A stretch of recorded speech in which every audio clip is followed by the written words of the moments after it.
Welcome in. You are now tuned into the it's Enrico Palazzo Fantasy Baseball Podcast. We are live and uncensored. That's right. It's time for the latest episode. It's number 57. I can't think of a 57 off the top of my head, but I'm sure our guests will. Deary, you're back on the show. It's good to have you aboard again. It's Wednesday night. It's doubleheader night. You ready?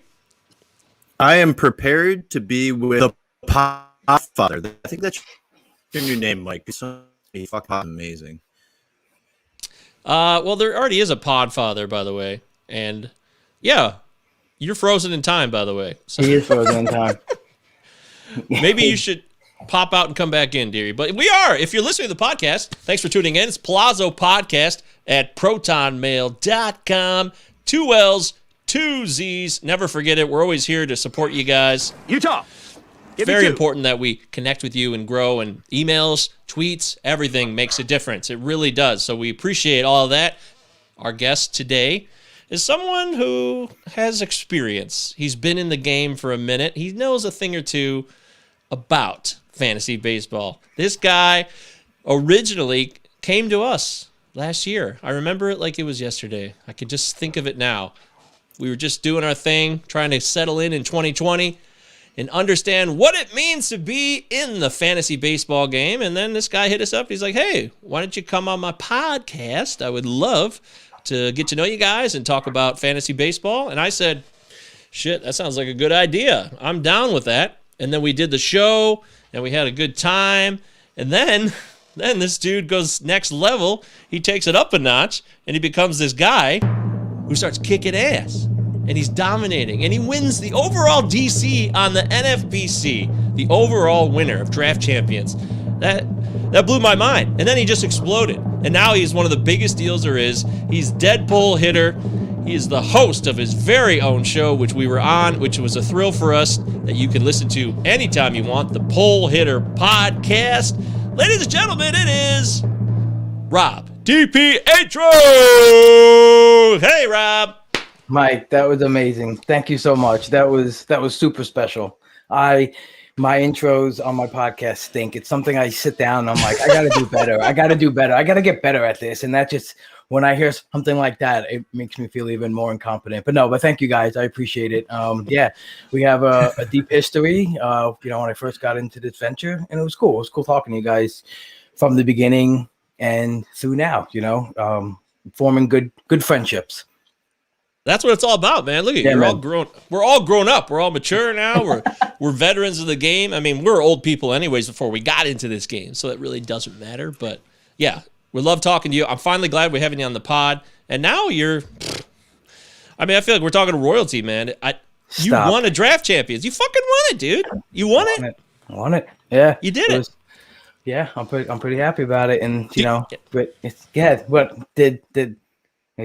do you feel any pressure to show that it wasn't a fluke on a 60-game season? I felt it the minute after the season was over. I felt it before the season actually even ended. No, I'm not joking. Like, my wife was like, are you there? And I'm like, how am I going to do it next year? So that's really what I was thinking. So, because, I didn't do so well in other leagues, so I take that as a thing to know that, okay, like, I have to get better, still have to get better. So, yeah, I'm very grateful I won. And I do feel like, I put a lot of time into, really making sure I was going to be able to, play at a good level this year. Okay, I respect that, Rob. I do. Yeah, I do.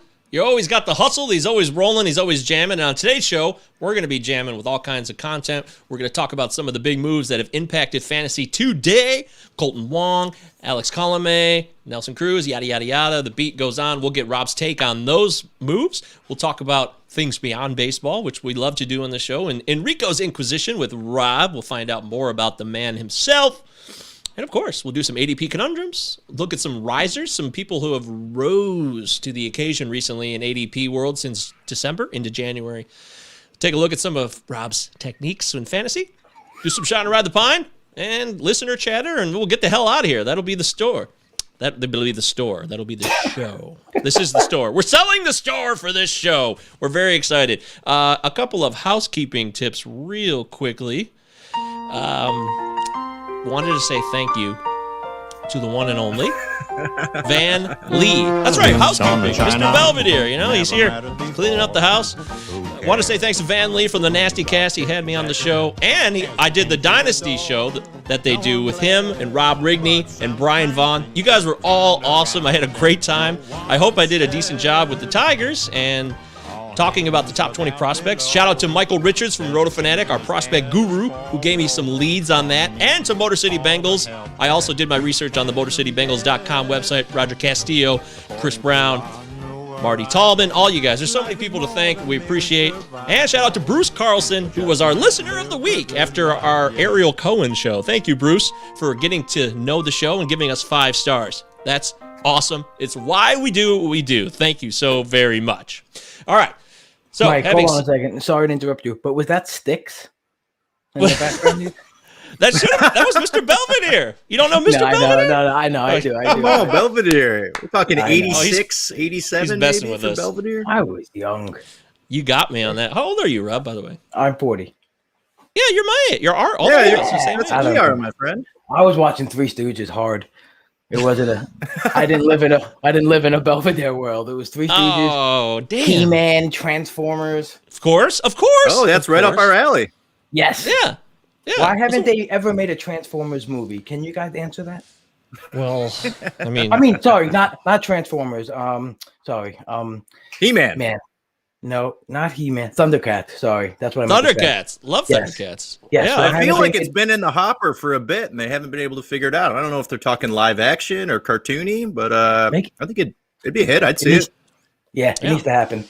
It mystery. needs to happen. all I know is Thundercats. Ho! That's right. That's what we're doing here. So we're all the Thundercats, and we're going to ho, which means that we're going to get into leading off.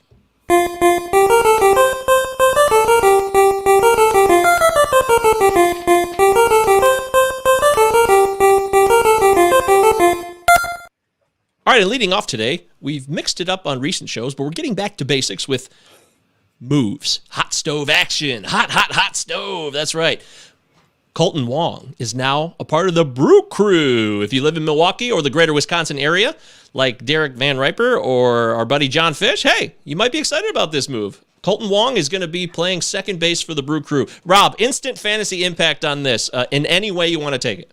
Yeah, I mean, I was anticipating him getting a starting job as early as drafting in November. I felt pretty confident in taking that pick, and he was early. As soon as you start to draft after the season ends, you know, anyone who's a free agent is a real big pause. So I kind of took advantage of that, getting in him as deep as in the 300. So I feel good about that. I think he's gonna, you know, for sure lead off, play second. The contract indicates he's gonna play. You know. I think a lot of his power metric that kind of dropped down was he stopped pulling the ball as much as he used to, and I think he had, you know, that's where his power alley lies. So, but I don't think you drafted him for that. You drafted him for volume at second base, which is pretty weak, and stolen bases. So, yeah, I mean, get aboard. Yeah, Deary, what's the instant analysis for you? Kolten Wong is a guy that the Cardinals said, bye-bye, we're not going to pick up the option here. But now the Brew Crew gain? Yeah, I think so. I mean, like Rob said, great ADP on him, and you can grab him late. I mean, if he's going to lead off for them, that's really good because he's going to have Yelich behind him and Hira. So good impact right here. So I think Wong is going to be a guy, especially like if you've already drafted and you drafted him super late, he's going to have a chance to put up some really good numbers. Love the stolen bases with Kolten Wong, and it's a fresh start for him. I think he needed to get out of St. Louis and hop on a new squad, and I'm on board with it. He's on board. Kolten Wong in Milwaukee. It's going to be a nice little park boost for him. Milwaukee has one of the most enjoyable hitters parks there is in baseball, right, Rob? So this is a benefit for him on the park factor side, especially leaving Busch. I'm not a real big park factor expert, admittedly. So, I mean. Oh, neither am I, but I mean. But yeah, no, I think it's pretty lateral. I mean, I did a quick little search on ESPN park factors, just in homers and average in general. And it just, you know, since back to 2019, it just seemed pretty, I think they were like both in the middle of the league. So I don't really feel like I don't really know you know, the effect that'll have on him. I don't think what you're drafting him for. I don't think the park factor should make as big as a a difference. But I could be wrong. I don't know. You could be wrong. Could be wrong. You could be right. Could be right. Who knows? But yeah, I see this as a boom for him. This is good news. Busch Stadium is not the most friendly to hitters. Right-handed batters is even worse, I believe. If you can go to rotofanatic.com, this show is part of the Rotofanatic Podcast Network, and you can check out our Park Factors, which are created by Crosby Spencer. Really good dude, knows his stuff, and I got to tell you, anytime somebody like this makes a move, goes from one park to the other, that's the place to go to. Go to the top tab, click on Park Factors. You will thank us later. You'll be emailing us saying, hey, thanks for the tip, guys. Really appreciate it. Alex Colomé is in Minnesota now. He's a Twinkie. A Twinkie. I did not see this one coming. I knew that he would sign somewhere. Someone was going to pick him up. But now we have kind of a mess on our hands here. And the truth is, maybe it was always going to be a mess, Rob. Do you see this as really affecting the situation, or is it still generally status quo? I mean, I don't know. I think people are going to be split over this opinion and maybe lean toward Colomé. The Rogers had 39 out of their 67 saves in 2019, and he's had some good competition in the pen. Romo, May, Duffy. So I don't know. I kind of feel like he's still going to be mostly the guy, maybe 50-50. So I guess that's a little bit of a situation there that, but I don't know. I still think they trust Rogers. They haven't shown that they don't completely trust him. And I think he's gotten better versus lefties, which has helped. So that might be a non-factor anymore. Yeah, Deary, I mean, Hansel Robles was also signed in the offseason. You got Robles, you got Rogers, you got a bunch of guys in the pen here, Deary. Are you going to be targeting a specific closer for Minnesota, or are you just going to use it as a potpourri, depending on roster creation? I think I'm still set on Rogers. I think that it's something the Twins obviously have shown that they've needed to do after the last playoff run, is that they needed more bullpen help. And Colomé is going to do that. He's a veteran who's had some pretty decent seasons. I think I'm still targeting Rogers, but it gives them a good chance to, go to another option if Rogers, falls apart. So it's a great move for the Twins. Colomé might be a good, and if you're in a saves, / holds league, I think those are a good combination right there, because I still think the Twins are going to win a good amount of games. I think you totally nailed it right there, Deary. That's totally right. Either way, if you're in those save plus hold league, you go that route, and I think they're flip flopping. They're splitting the hold and the saves 100%. And that's why I think a lot of people are leaning right now to like a Colomé dominant. I don't see a full dominant on his side. So yeah, I'm with you on that. What a mess. This could be another reason to target elite closers earlier. Again, depending on draft type and league situations. Right. Just might be another reason to do that. Right. Nelson Cruz is also in Minnesota, so now Nelson Cruz and Alex Colomé can go to dinner and hang out in the Twin Cities together. St. Paul is a beautiful place, I hear. I don't think there's really anything to add here. We know what we get. We know who he is. Rob, really, I mean, is there anything we need to add to this situation with Nelson Cruz being back in Minnesota for one more year? I think that the tendency to – so I think, the biggest argument – I know like in NFBC leagues, he's got the utility only tab, and people don't like to get restricted into that. Okay, if that's your strategy, so be it. And then I hear it's going to happen sooner or later, the whole anticipatory age thing. But like, look around, right? Tom Brady, he's still killing. Like, athletes are playing longer and staying more effective, and he hasn't shown the sign. That's the thing. Nothing deteriorated to the fact that it says, okay, like it looks like, he's just the same guy. And I think he's, an all around like one of the better hitters in the league. So yeah, I mean, good sign and good fantasy addition. Yeah, I don't think there's much to add here. We know what we get. We know the story. If you're afraid for utility purposes, then stay away and miss out on a big-ass OPS and power. I mean, this guy just kills the ball still. He really just crushes it. And you're right. There doesn't seem to be any sign yet. Right. Of deterioration. It's absolutely amazing what this guy is doing. Like, the last 2 or 3 years, I feel like he just gets passed up on every single year in fantasy, and he just puts up those numbers. This guy's going to end up being a Hall of Famer because what he's been able to do in the second half of his career didn't come up till later, obviously with the Rangers, and, was pretty damn solid there. And he's been an absolute stud in Minnesota that really doesn't – it's not really a Super Hitters Park, they rank in the bottom third, but I mean, he's still been able to rake, and the guy's been a top 30 guy the last 2 or 3 years. I mean, there's a couple other leagues I've been in where he gets traded at the start of the year in the offseason, and everyone's like, oh yeah, Nelson Cruz, it's probably over. And then the guy that trades for him just reaps so many damn benefits. The guy's superpower, and it's huge for the Twins, if they're going to compete with the White Sox in the Central. And it's really wild. Like you said, like the second half of his career, it's just like I looked at his stats. In 2009, he had 33 homers and 20 stolen bases. That was a long time ago. And like what a season! Oh man, he's just evolved. Now he's just a massive power hitter. He's got 417 homers. Do you guys think he's got a shot at even 450? Like in the post-steroid era, where they may look at him and say, "Well, this guy did it clean." Supposedly, like he might be one of those guys, like you said, Erie, who gets into the Hall. Because it's similar. It's similar to like what Adrian Beltre did his last 6-7 years, who I think is also a Hall of Famer, because you extend your career from 35 to 40 and put up the stats that they've been able to put up, and it's absolutely incredible. Absolutely legendary. Cruz is a legend. He is, and he will always be, and no one's going to take that away from him. Not you, Rob. Not me. Not you, dearie. None of us are going to do that. Legendary Tigers killer. Remember what they say in The Sandlot, What do they say? Legends live forever? I can't remember. When Babe Ruth comes out of the closet and they start talking, he gives this whole speech about legends never die. Somebody lives forever. I don't know. I forgot. It's one or the other. Yeah. It's one of the... Thanks, Rob. Wow. Yeah. You're right. Yeah. Last one.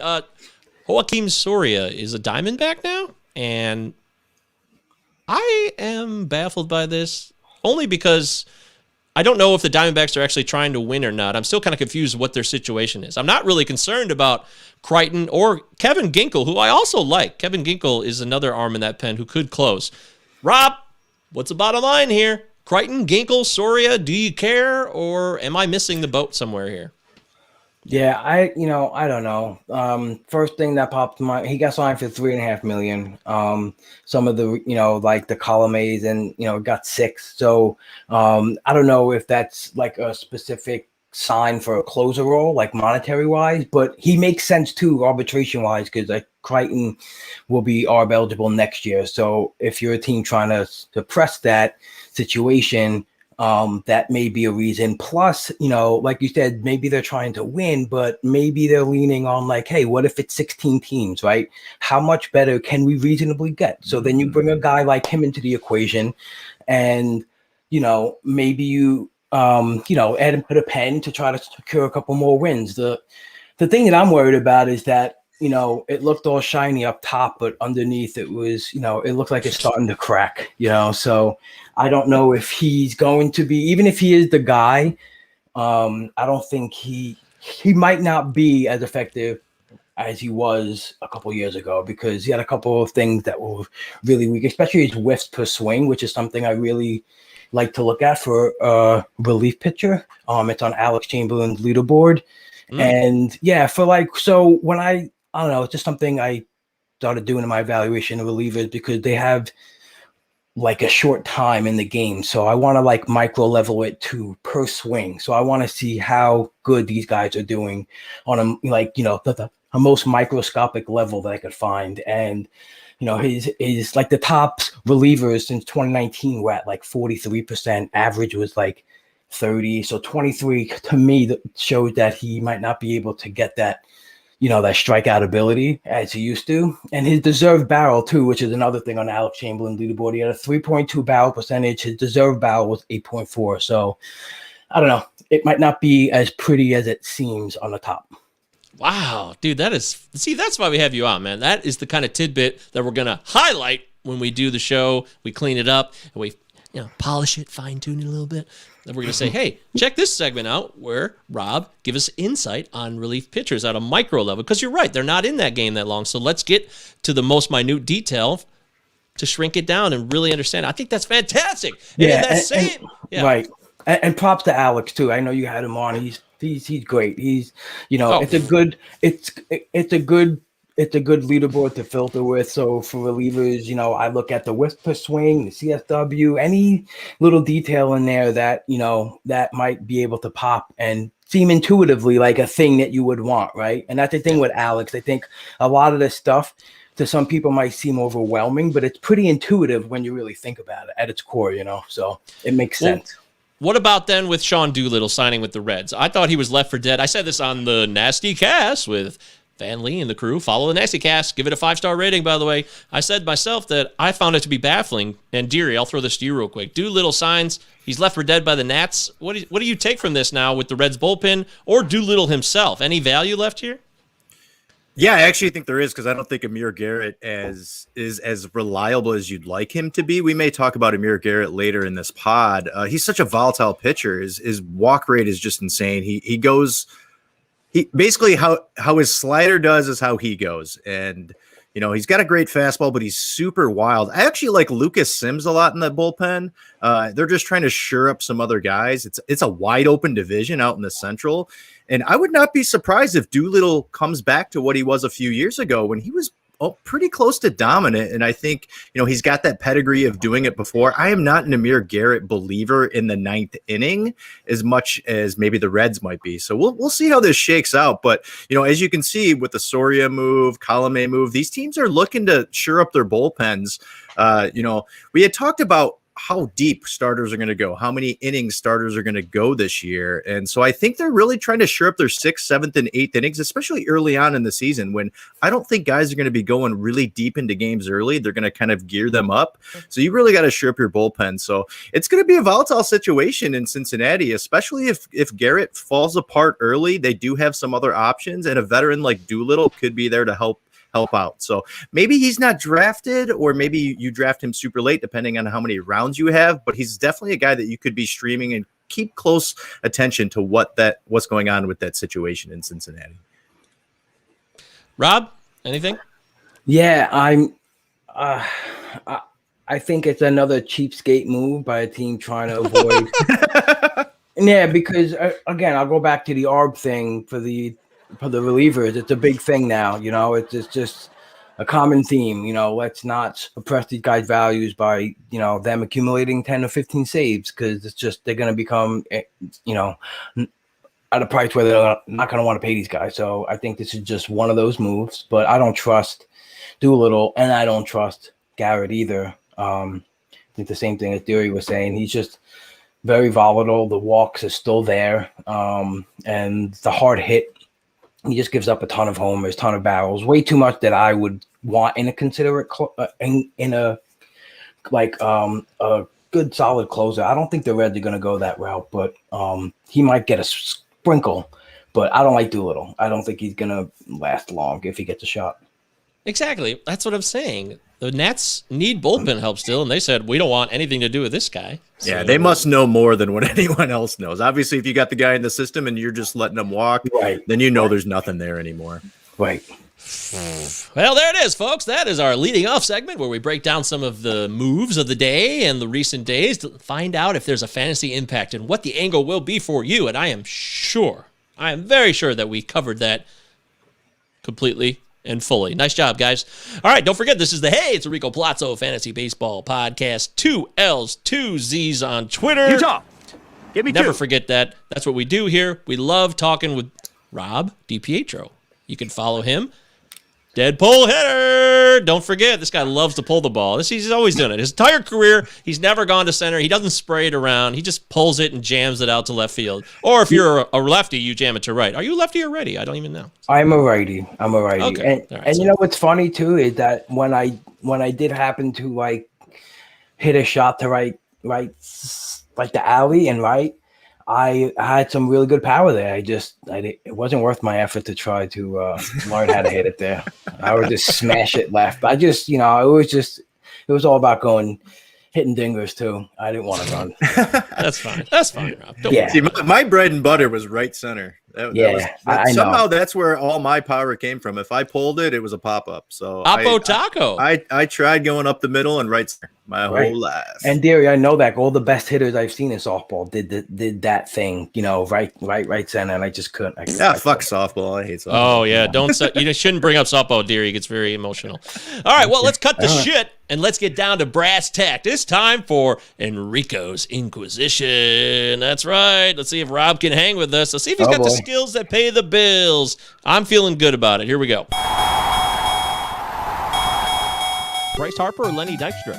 Bryce Harper. Oceans or lakes? Which do you prefer? Lakes. Oceans terrify me. Van Halen or Van Hagar? Oh, Van Halen. Not a contest. WW84, the movie, or Trevor Bauer?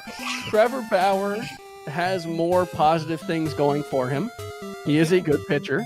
Nelly, get ready for some doozies, because it's time for everybody's favorite part of the show, Enrico's Inquisition.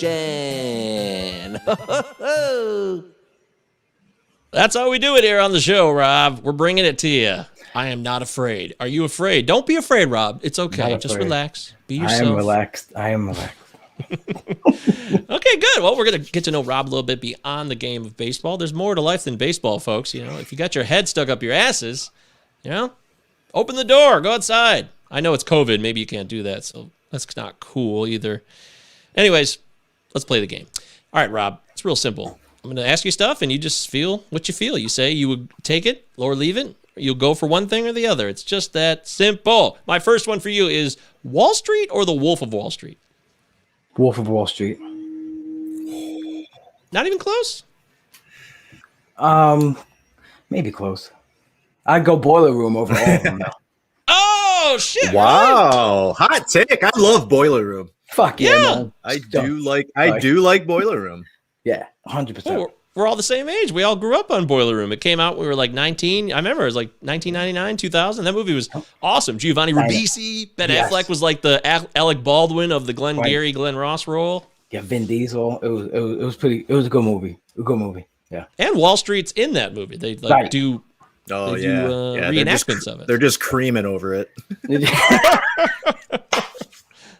They are. I haven't watched it in a long time. I don't know if it holds up or not. That'd be a good one to find out if it still does, because it was like it was a big part of our lives back then. So, me and my wife watched it about a month ago, and that's why it was fresh in my head. Yeah. And still good to go? Yeah, absolutely. Okay. That's great. Glad to hear that. You never know. That's why we do the Cinema 9 podcast because we try to find out, does a movie still hold up? And it turns out, yes, there's plenty that do, some that don't. And so does St. Elmo's Fire still. Sorry. Oh, really?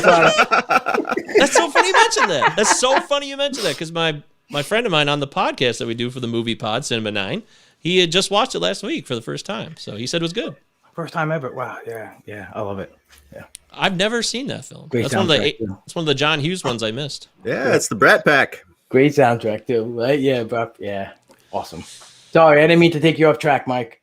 Oh, that's what Inquisition is about. Okay, cool. All right, good. I don't know who you think you are. You just crossed the line. No, it's fine, Rob. Okay. Rob, we're taking it easy, just having some good times in Enrico's Inquisition. We ask silly things. Do you prefer whistling or humming? Whistling. Yeah. Yeah, and I do a reverse whistle and then an inverse. Wait. Like yeah, 100%. Whoa, yeah, strong whistler. Okay. Wow. So when you suck it in, is that the inverse or? Yeah. Okay. Yeah. And you could do like the through the tongue one, I don't know how to do these though. I would love to learn that though. Okay. Or that like tongue roll and the like the really like the loud ones. Yeah. That should be on my bucket list of things to learn. Kings or queens? Kings. Best borough of the 5 boroughs? Brooklyn. No doubt. Yeah, from there. Runner up? Queens. Oh, okay. That reminds me of a LL Cool J song. Around the Way Girl. Round the Way Girl? Came out of Queens. I was raised out in Brooklyn. Hell yeah, that's cool. No, I think that's doing it. I think that's I think you got the wrong. Oh shit, that's right. Yeah. Yeah, doing it well. That's later LL. Yeah, it's late later LL. 90s LL. You guys are right. Yeah, You know, yeah. you're right. You goddamn right. LL Right. is so underrated. He really is. I He was really thinking that a is. couple weeks ago. Because when you listen to his stuff from like 85, 86, you're like, he was ahead of his time. Like, And he was like obviously- 16 when he started that right, shit. right. He had the whole thing going too for him. I'm a big fan. Big fan. I completely agree with that. Me and Deary, we always remember.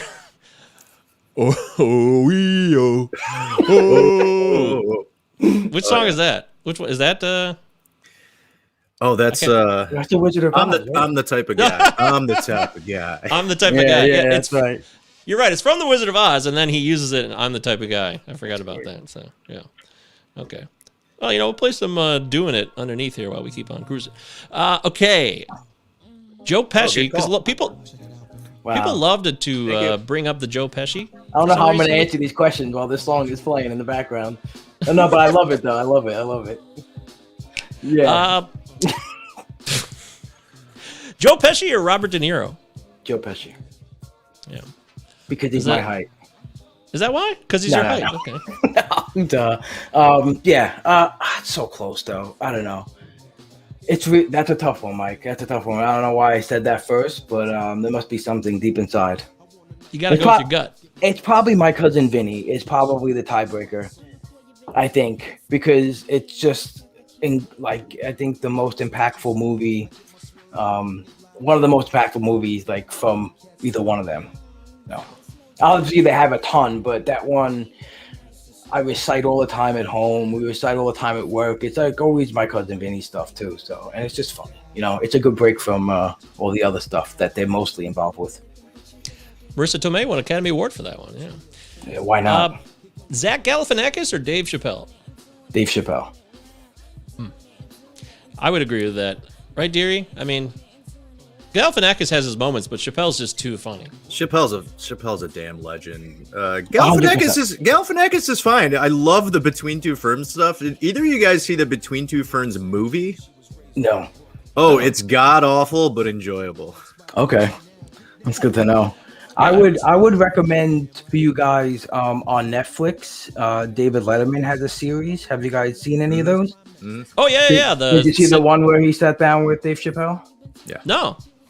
It was pretty cool, man. Like I don't know. I had a whole different outlook on Chappelle. Like I always knew he was amazing. I always liked the stuff, but that talk and just to see the respect Letterman had for him. He's like, you've been the guy since you've been the guy. Like you've been the best in the business, and it was cool to hear him say that.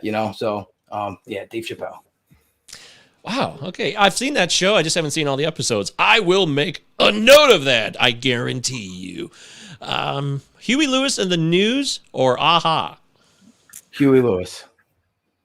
Yeah, you got to go with Huey. He's all the best. day. Yeah. I love Huey. And it's a tragedy what's happened to him. You can't hear well anymore. It's a damn shame because we're all missing out on that. I didn't know that. Yeah, he had to retire a couple years ago because he had developed this awful hearing thing where he just couldn't hear anymore. Or like I don't know if he's full on deaf, but he's mostly deaf. So. Oh, no. It sucks. It is. Bummer. It's a tragedy. It really is. I played a full round of golf last year with our buddy Dave, Mike, who you know, and we listened to Huey Lewis the whole round. Wow. What? Yeah, by Dave's request. Wow. That's a good day. That's a good day. You like golf, Rob? I used to play some golf. Yeah. I think I was a lot more driven to do it when my body was able to sustain the violent swings from it. Oh, of course, yeah.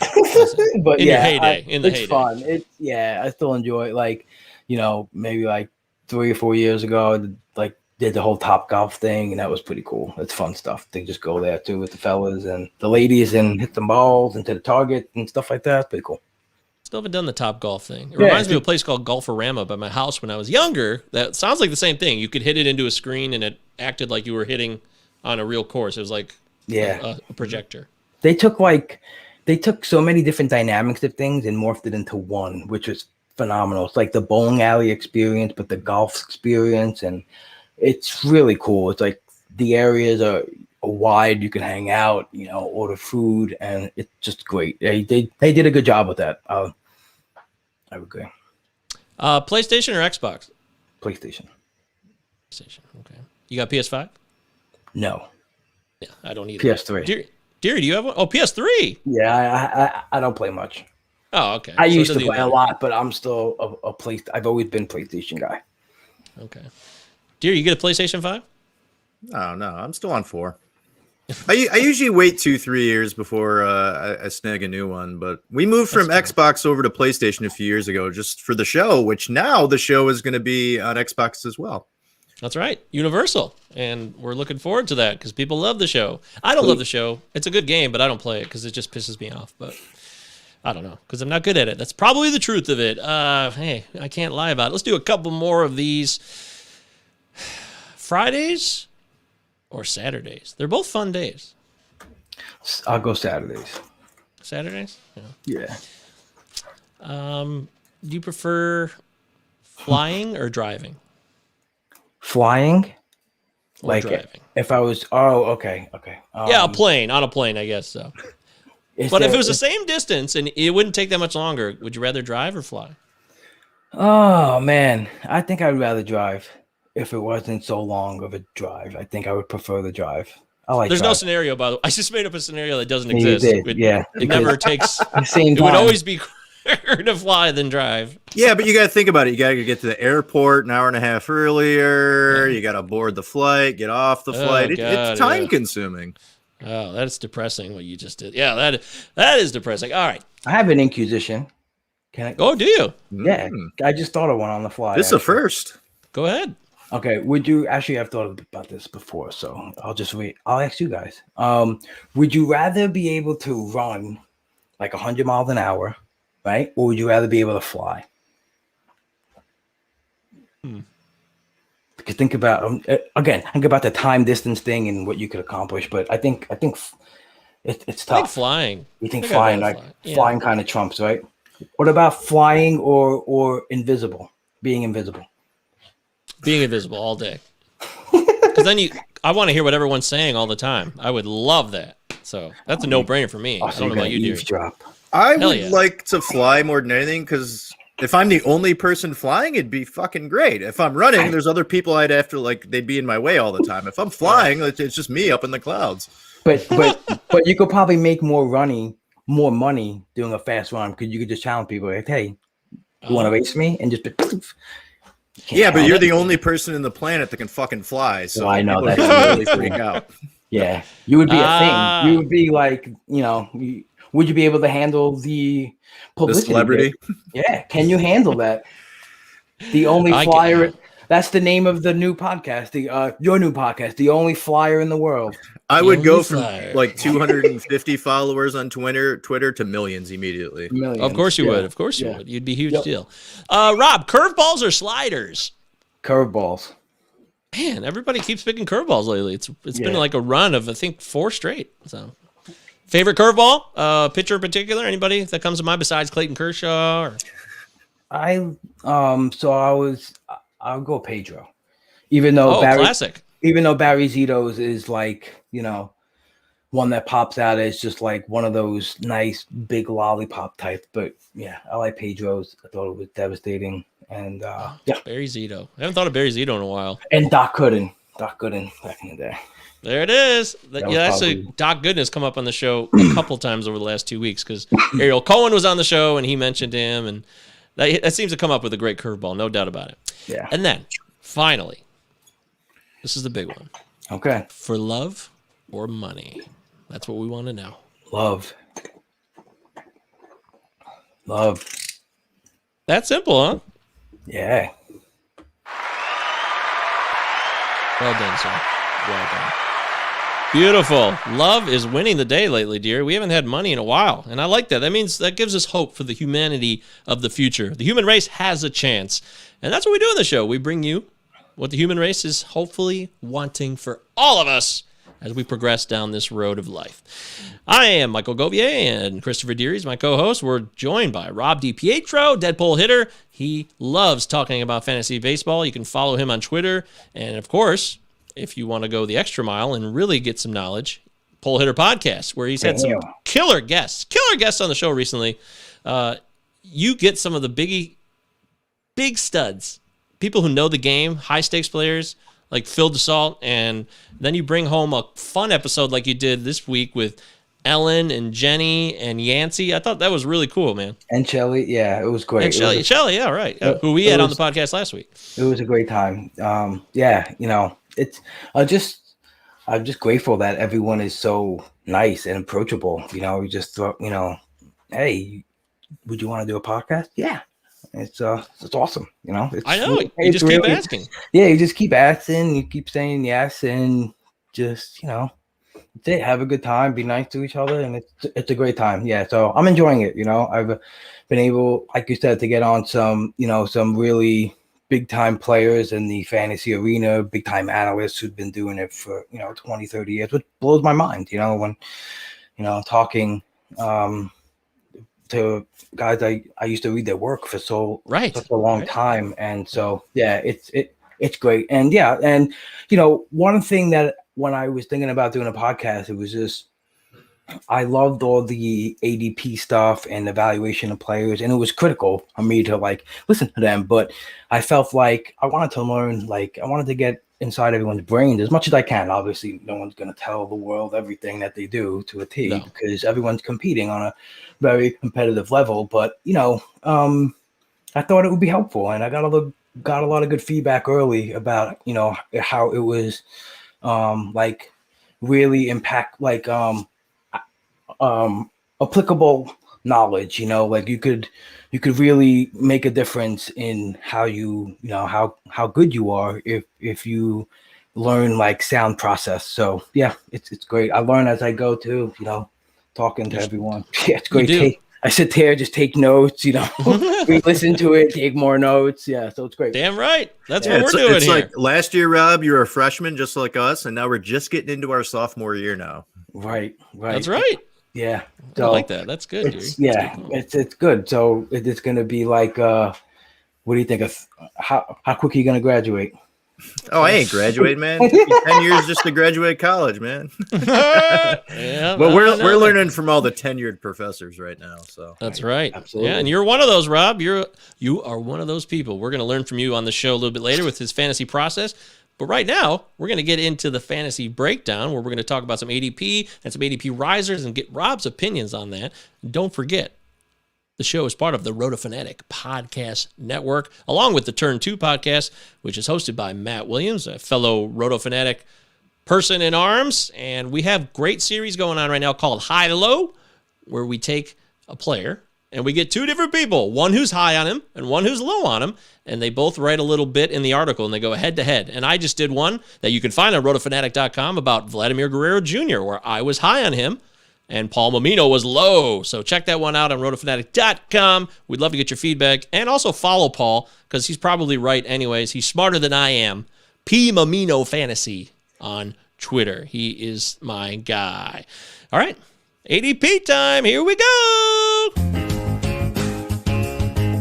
ADP is Kyle Tucker, top 30.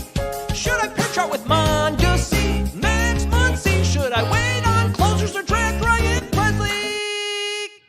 Who knows? Maybe you will draft Ryan Presley. Anything can happen. If you never listened to the show, this is your first time, we do ADP breakdowns, ADP conundrums. We give you some players, and then we ask the guests what they think of them, and that's that simple. And our first one is, well, by the way, we use NFBC, and we're going from January 18th to now. So we're NFBC data, January 18th to today. So it's not from Jan 1. It's not from back in October. So if you want to follow along, make sure you update the calendar on the NFBC website.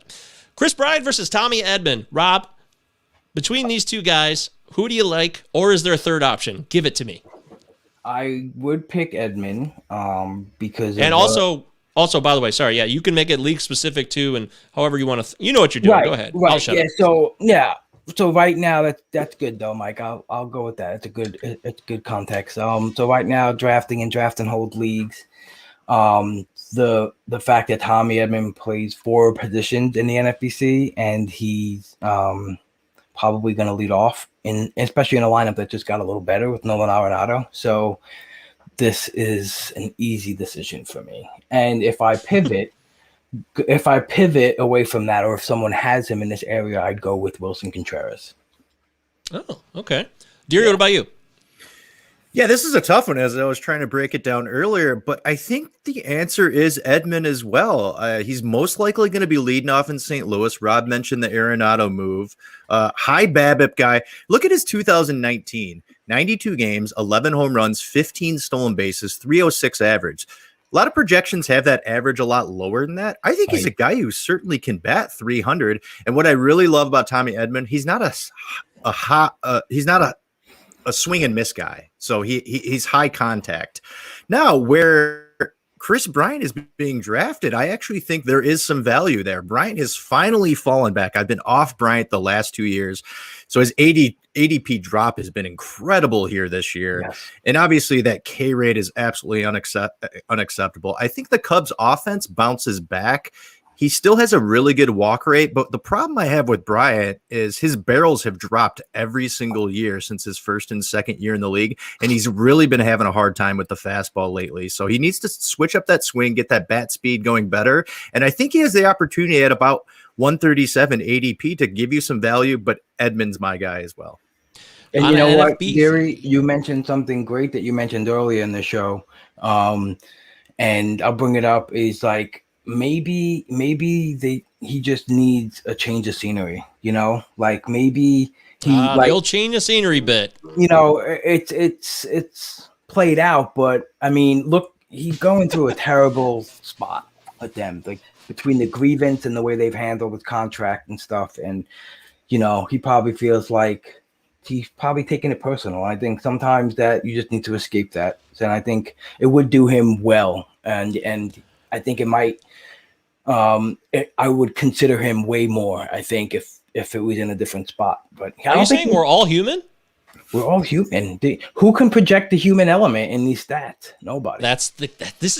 See, Rob, when that happens and the person who somehow is able to do that, that's going to be the big money winner. Yeah, that's going to trump piece. That's going to trump flying. We found the winner. I mean, we're going to have Sarah Sanchez on the pod, I believe, next week or the week after. So we'll do a lot of Cubs talk. Yes. And I'd like to know if she thinks that it's a good idea for the Cubs to move Bryant. I mean, they've already made a couple other moves. They're kind of in a weird spot. Are they rebuilding? Are they trying to compete? Like I said before, the division is kind of wide open. But like Rob said, maybe, you know, Bryant, a new area might, you know, bump up his value, and maybe he gets a little more excited about what's going on with his baseball career, because it's been a tough couple of years here. Well, write that down, dearie. Write it down, because next week we'll ask that question to her exactly when she's on the show. Chris Bryant, 131. Tommy Edman, 128. ADP, like we said, since January 18th on NFBC. So that's a tough call there. Do your best, everybody. All right, let's move on to the next one. It is Ian Happ versus Victor Robles. Or is there a third option, Rob? What do you go here? Oh man, so these guys are tough. I think this question, and you know, obviously you could probably say this for almost every one of these that you ask, you know, team construction. But I think, yeah. Assume you need an outfielder, though. Assume you would need an outfielder. Right. So I don't really draft like that. So what do you mean? Like I wouldn't just say I need an outfielder here. I think I'm limiting myself to a specific,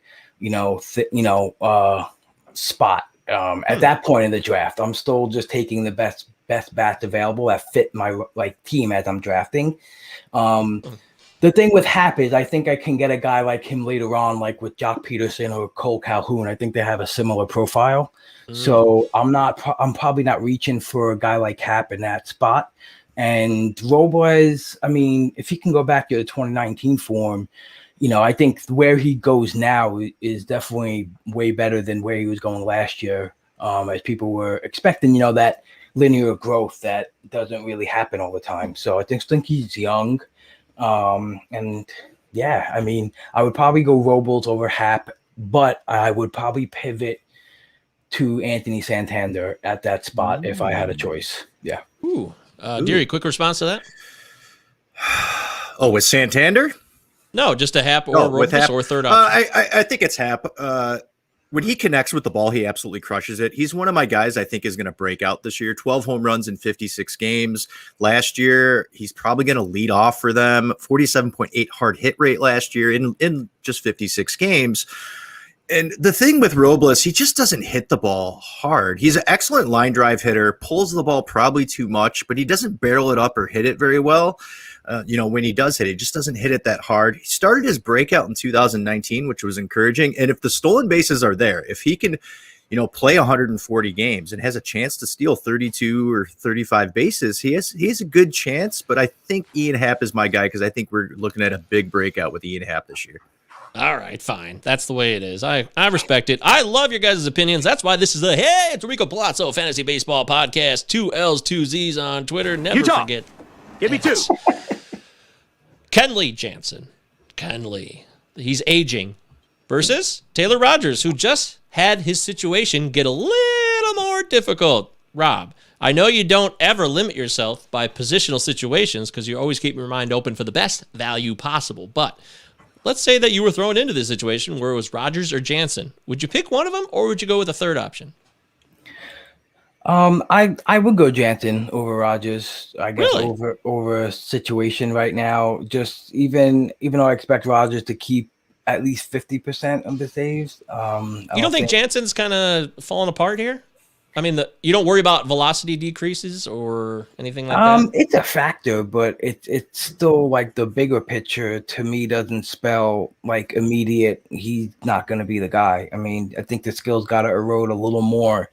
People want to get hyper focused on the fact that he didn't close in the World Series, and I get it, but that's where it becomes a super micromanaged game. It's a hyper focused event where one simple bad at bat or 2 bad at bats the game prior leads to a guy like Robert, who's going to be really aggressive in saying I'm going to go with a different player here. I don't think that carries into a full season where you're looking for a solid closer option. And I'd probably go Jansen because they're out. But I'm not picking closers in this area at all anyway.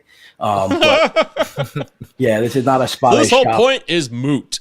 I shop earlier, but like rarely, but mostly later than this. Okay.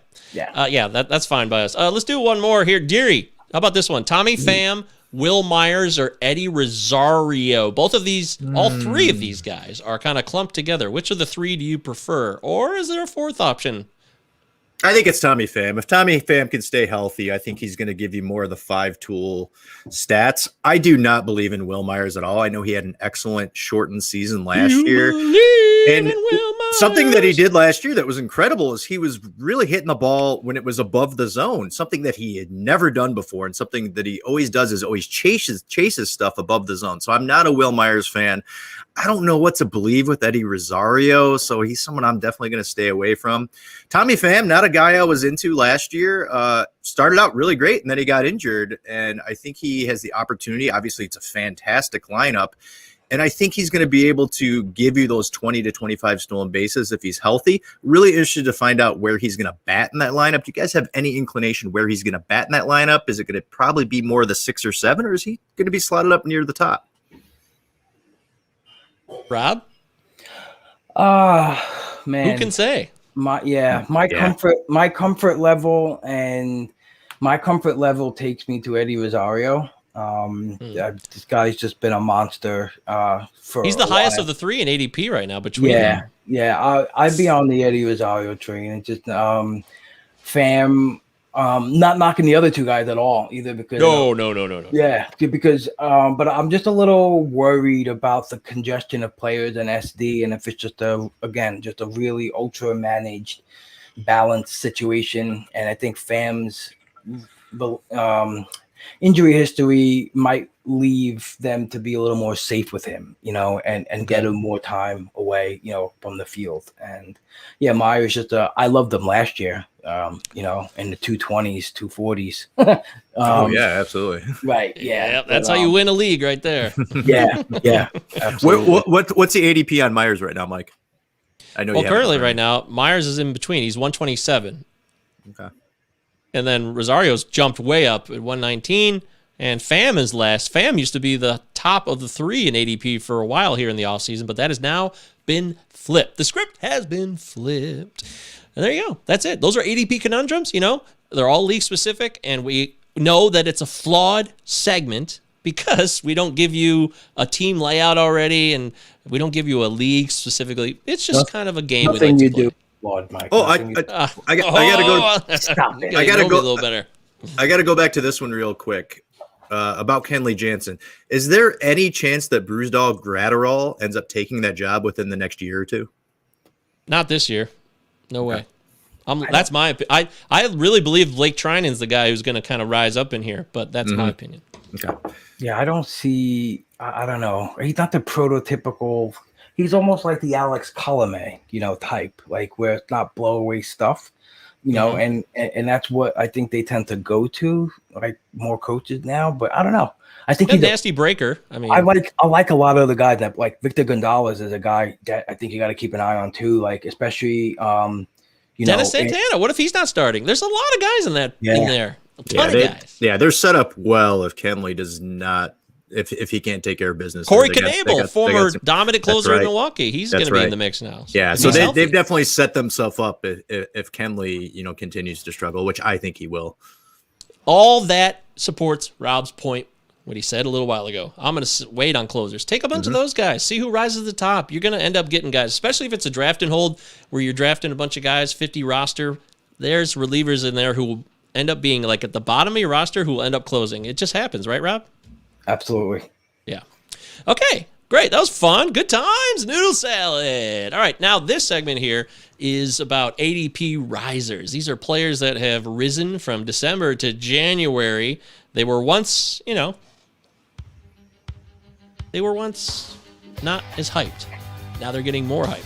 They're rising, and that's what we're doing here. So, Rob, I don't want to cover all these guys in great detail, but we've got a list here, and I'd like you to tell me a couple that you like to be legitimate players that you're going to be focusing on now, already were, or that you're like, I'm not buying this rise in hype. I have no interest. What do you make of this list here? So it's an interesting list, Mike. I see Ahmad Rosario.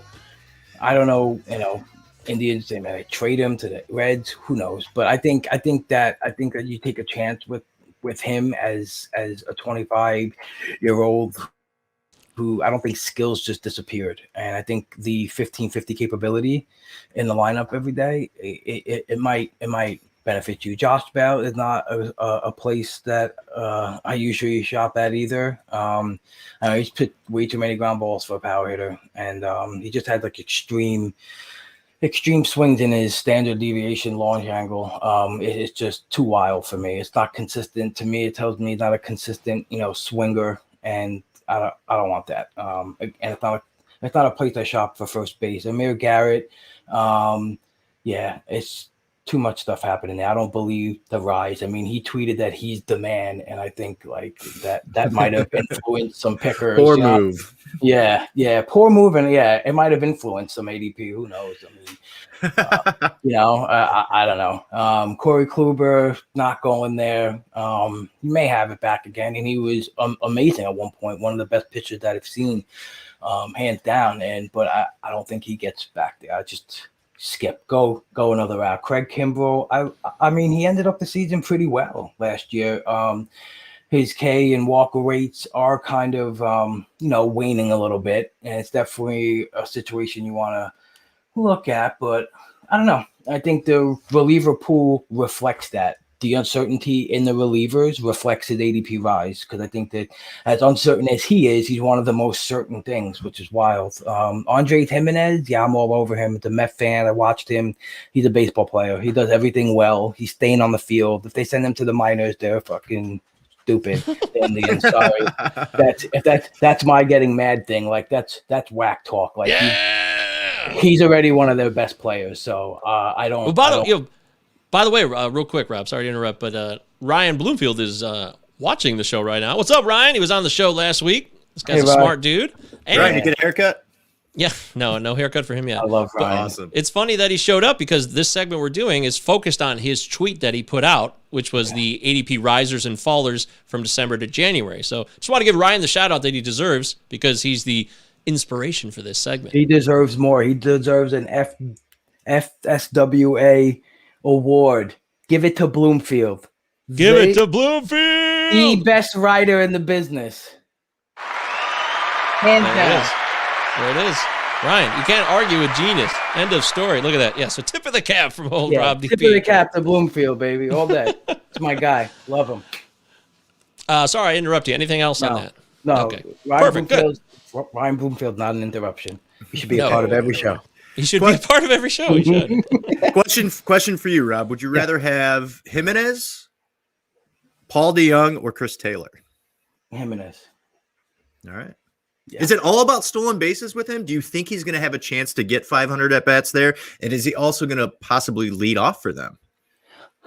I mean, I think there is a path to 500 stolen base. 500 at bats. Wow, that's a hell of a career, I will say. But I think that even in 400, like in right now for like a draft and hold style roto league, even the 400 I think provides 25 stolen bases. And in roto, when it's just he's not a drag on you. That's the thing. He's such a solid hitter.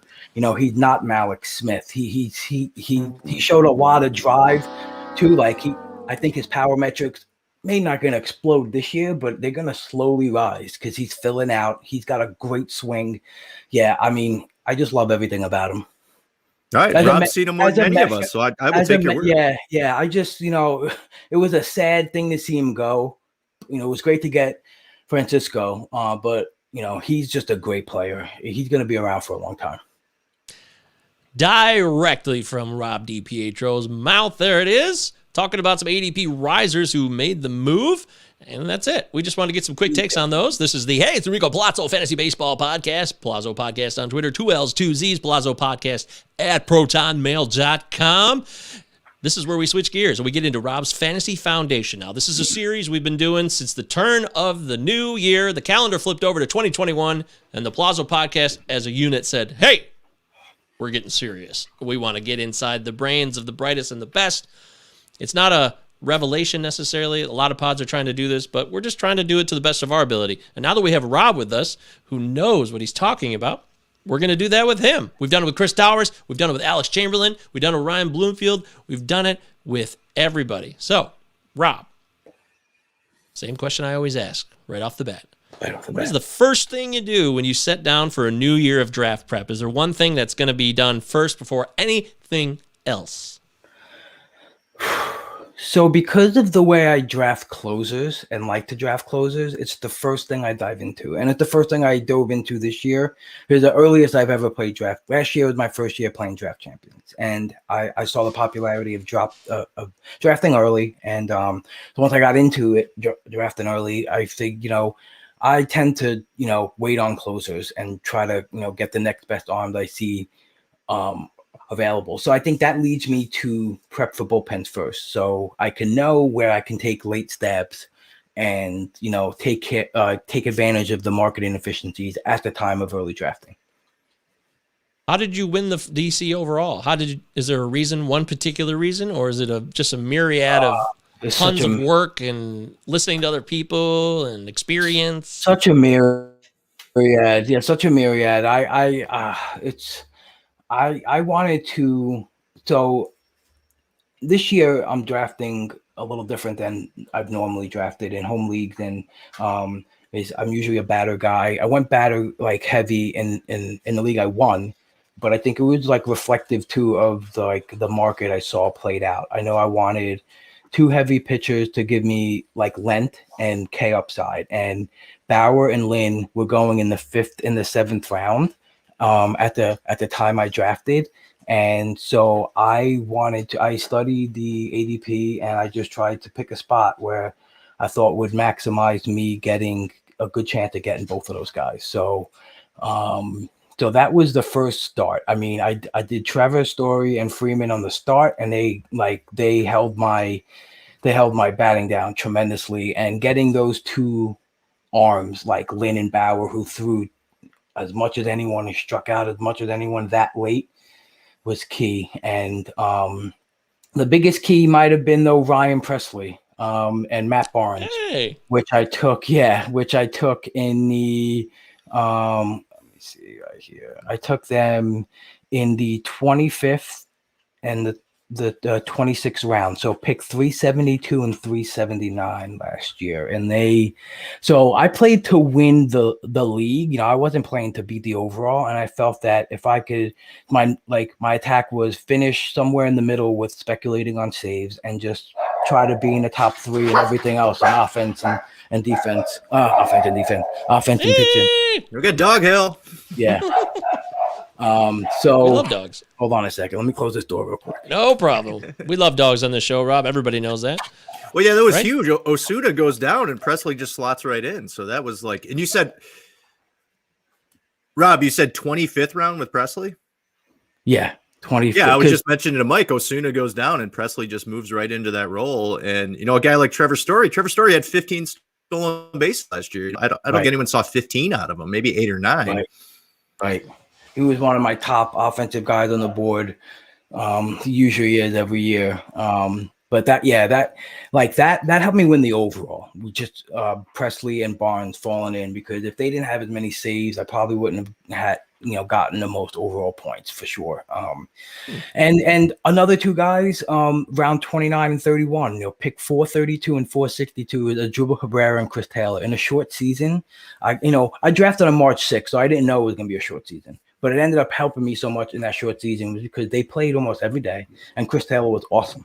So getting that production that late, and then my two biggest targets in later rounds last year, and pretty much in my home leagues and NFBC, was Teoscar and Burns. I just loved their skills for where they were getting drafted, and I went up 2 rounds at the time to get Teoscar. He was going like in the 330s, and I went up to 312 to get him. And Burns, I got in round 30, so pick 439, and he returned about $21 of value at that pick. So it was just a multitude of things. And this is with Yordan Alvarez, my 3rd pick, not playing. Oh, wow. Yeah. Dude, that is a great story, man. That's so cool. I'm so happy for you. I mean, couldn't happen to a better dude. And, you also put in the work, and you made a lot of those right choices, so they worked out for you. Yordan Alvarez, it shows you can make a mistake higher up and still overcome it if you win those middle and late rounds, right? Right. Absolutely. Yeah. Not that it was a mistake. I mean, Yordan Alvarez is awesome either, but he went to hell. He got sick. He's an ill man. He has very old knees, and his life is not easy right now. But we wish you the best, Yordan. Hopefully, he'll have a bounce back season in 2021. This is a redundant question, maybe, but what's the importance of league strategy? Besides knowing, obviously, you want to know what your league is about, but is there a piece here that is more important that we should know about? Like in terms of the specific league that are available to play in, or like when you sign up for a league, sometimes I feel like people take that for granted, and they take a rankings or a projections that they've done or someone else has done, and they just apply it improperly. I guess I was trying to stress the point and have you reiterate that. Yeah, signing up for leagues is done improperly. Like you get into a draft chat and someone asks, what are the rules? Or you get into a best ball, like what's the scoring system? Even if you're paying $10, like, I don't know. That's my first big advice is don't sign up for a draft and get into it. And then as it's going, start pulling up rankings you've first seen the whole year. Like, I don't know, learn the league rules. Like you have to know the league rules, how many teams there are, what the player pool is like, because you can't really evaluate players unless you know the player pool, So it's just the simplest thing. It's just read the rules and then sign up for it like when you feel ready, Okay. Unless you got money to burn and you're just like, I'm just getting to the draft champions. I don't know. Like maybe some people have it like that, but I don't do things on a whim like that. Yeah, I find it as a massive headache. And let's say you play in 3 to 5 different leagues that all have different rules, different categories, and it just changes all of the ADPs and changes all of your projections. Try to find as many leagues that have the same exact cats, maybe even same exact amount of teams, and you're going to really set yourself up for success, or you're going to end up having to do way too much work. Right. Yeah. Maybe there's one common thing that you just want to let skills always rise to the top, so throughout all leagues that you're playing, you want to find things that you feel comfortable, like the things that really you feel the metric that are or the metric that you like to go to and that are proven to show solid players and just Rob, tell us someone we should know that we don't know about in the fantasy baseball analysis world. Oh, so there's a new writer on SP Streamer. His name is Josh St. Marie. I hope I'm saying his name right. And he's a wonderful young man. He just wrote an awesome. He's written a couple articles at spstreamer.com, and his second one was a pretty cool dive on how Cody Bellinger, his last 16, I think, games of the year, he batted sixth. And he was just saying, what if he just bats sixth next year, or not the whole year, but he sprinkled in. He's very math savvy, stat savvy. So he had a formula for identifying, what a production is at the sixth hole. And what if he just, applied his per game averages to that and say, hey, look at this line. And it wasn't that pretty. So it was pretty cool dive. And again, he wasn't saying this is going to happen, but it was a cool, what if situation. So if you're not on spstreamer.com for obviously, way more than that, and Mike's doing great stuff there. And he's, so cool new writer. I would definitely check that out. Josh St. Marie is his name. Dude, great call here. You can follow him on Twitter at J28ST Marie, M-A-R-I-E.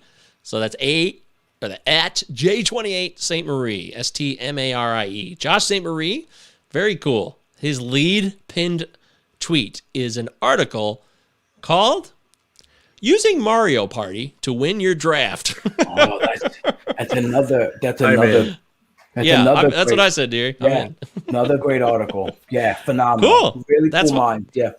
Awesome. Josh St. Marie. Everybody go follow him. Check out his work on spstreamer.com. Do mock drafts help you? Because mocks are pointless, right? Mocks are pointless. Yeah, mock against yourself.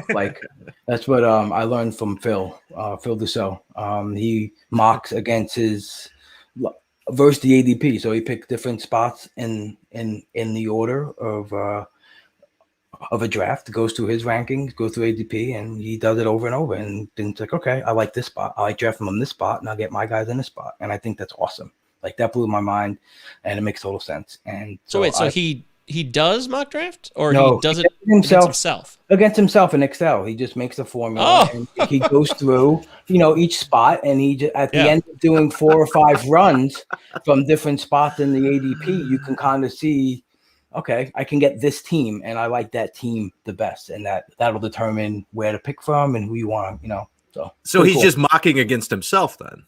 Right, yeah, versus the market, which tends to happen. It's such a great practice. I did it before my last draft, and I'm usually good about mapping out. I think you can map out different ways, but I think that way was really, you really get to see it.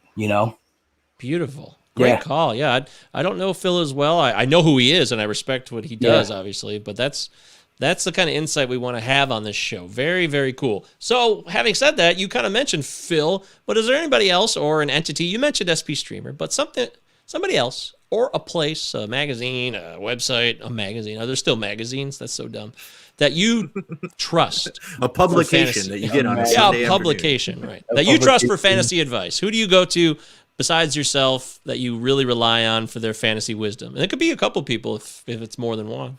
Yeah, so my core originated with Baseball HQ and Ron Chandler and Ray Murphy, Brent Hershey, Ryan Bloomfield, all the writers they have there. They're just awesome. That's how I got into analytics.